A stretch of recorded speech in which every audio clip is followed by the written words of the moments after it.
প্রথমে ম্যাচ বলটা আমাদের মধ্যে এখন এন্ট্রি নিচ্ছে, আমরা জোরে হাততালি দিই। আমরা দেখতে পাচ্ছি ধীরে ধীরে আজকে টুর্নামেন্টের যে বল সেটি আমাদের মধ্যে চলে আসছে।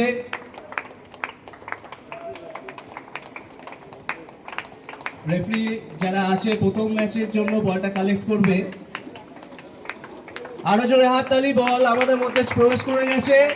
আজকে টুর্নামেন্টের সেই ম্যাচ বল আমরা পেয়ে গেছি।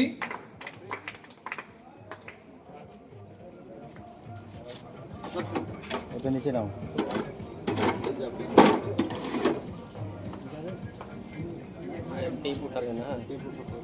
আমরা দেখতে পাচ্ছি আজকে প্রথম ম্যাচের রেফারি বলটা কালেক্ট করছে।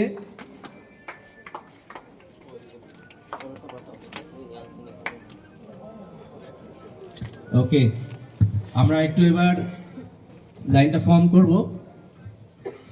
এখন আমরা খেলা শুরু করার আগে আমাদের ডন বস্কো ফাদার এবং গাইড ওনার জন্য